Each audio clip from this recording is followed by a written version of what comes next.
Bom dia pessoal, tudo bem? Continuando a nossa série de casos documentados sobre a cicatrização da mucosa oral, eu gostaria de mostrar aqui para vocês hoje, demonstrar um caso onde que o paciente apresentava uma comunicação oronasal, né?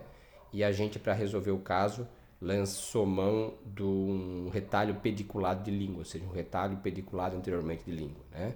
Esse paciente, ele nos apresentou com essa comunicação oroantral, que já havia sido submetida previamente a uma tentativa de fechamento com mucosa palatina, né?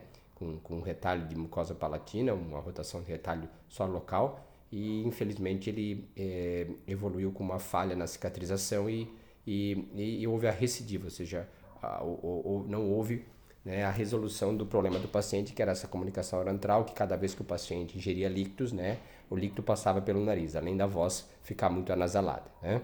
Então, a gente optou pela realização de um retalho pediculado de língua para fechar essa comunicação oral, uma vez que a região, né, os tecidos da região, não apresentavam mais boa vascularização. Somando-se a isso, existia uma cirurgia prévia de fechamento de uma fístula, né, da fissura, porque era um paciente fissurado, né, um paciente com fissura labial e palatina, né.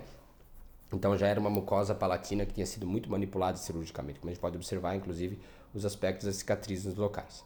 Então, a gente sabe que esses retalhos linguais, né, eles foram introduzidos por Lexer em 1909, né, e eram utilizados para reconstruções intraorais, ou seja, não é uma técnica nova, é uma técnica já com mais de 100 anos de história aí, né, e a gente usou ela para aplicar nesse caso, como ela é aplicada para reconstruir vários defeitos intraorais. E essa técnica, né, ela baseia-se num retalho pediculado anteriormente, ou seja, a base do retalho, como a gente pode observar na próxima figura, vai ser na região anterior da língua, né? E a superfície da língua ela vai virar mucosa palatina, tá? Então, o retalho elevado é um retalho que envolve músculo junto, então a gente pega uma camada de músculo, né? E essa camada de músculo vai virar mucosa nasal. Depois que a gente leva esse retalho da língua, a gente sutura a mucosa da língua, ou seja, a sutura das margens, né? E o retalho depois é suturado no palato. Então aqui a superfície da língua vai virar mucosa palatina, a mucosa oral. Ou seja, a superfície lingual vai virar mucosa palatina, tá? É isso que vai acontecer nesse caso. Então, uma descrição breve da técnica cirúrgica. Então, aqui a gente vai para a cirurgia, né? Onde a gente houve uma demarcação do retalho lingual antero-posterior, ou seja, a dimensão do retalho, né? A gente pode ver, e a base do retalho vai ser na porção anterior da língua. Então, aqui a gente já está elevando esse retalho, né? Um retalho de espessura de músculo e mucosa, ele contém músculo e mucosa, né?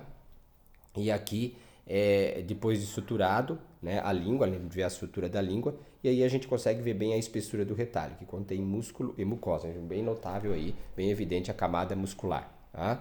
E esse retalho, né, o pedículo, né, o pedículo lingual anteriormente, ou seja, removeu-se aquele constituinte que é constituído de mucosa e músculo e suturou-se, né, lá na fenda palatina, tá? Então aqui a gente vê a sutura do pedículo anteriormente, né?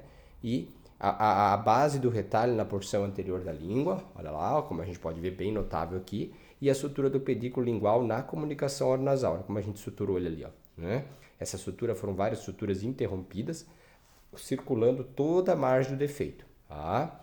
E aqui no pós-operatório de 7 dias, o paciente já, claro, infelizmente no pós-operatório não é fácil o paciente, é um pós-operatório bem demandoso, né? Mas e aí o paciente evolui com uma certa limitação de abertura bucal, o que é bom, né? Porque garante uma hipomobilidade desse retalho, e essa hipomobilidade é fundamental para que ocorra o quê? Uma cicatrização, ou seja, essa vascularização desse retalho de língua, ele consegue intermear, né, os vasos sanguíneos desse retalho se intermeiam com os vasos sanguíneos do palato para que a gente tenha o quê? A aderência dessa mucosa no palato, né? E é bem comum a gente observar também essa colonização bacteriana sobre a superfície lingual, que a gente está observando aí, tá? E aqui no pós-operatório de 14 dias, o paciente já evoluindo com a abertura de boca um pouquinho maior, já conseguindo começar a higienizar a superfície da língua, tá? E aqui no pós-operatório de 21 dias, a gente já pode observar que houve uma integração do retalho na borda palatina, tá? Então, com 21 dias, a gente já tem uma figura cicatricial bem mais evoluída, tá? E aí, no pós-operatório de 30 dias, o que a gente faz? A gente rompe aquele retalho. A gente remove aquela base anterior dele, por quê? Porque o final do retalho já se vascularizou lá na língua, tá? E a gente fez aqui uma desepitelização das bordas, né? E uma sutura, por quê? Porque a gente queria unir aquela parte que ficou pediculada. Aquela parte que ficou pediculada ainda, que a gente rompeu com 30 dias, a gente queria unir ela novamente para que a gente tivesse a perfeita integração desse tecido para ocluir essa comunicação, né? E foi o que a gente fez.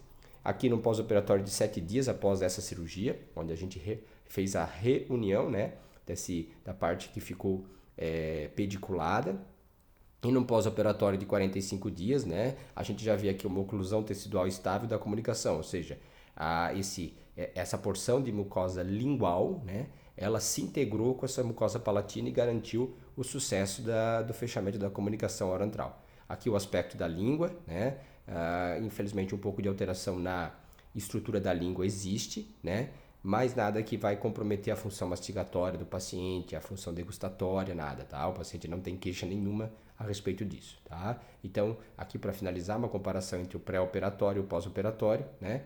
E aqui demonstra mais uma vez, né, alguns aspectos cicatriciais da mucosa oral, muito feitos em cirurgia bucomaxilofacial, né, para tratar complicações como essa, que são casos, né, cujo tratamento é difícil, né, chances de insucesso existem, né, mas aqui nesse caso, felizmente, a gente foi bem sucedido.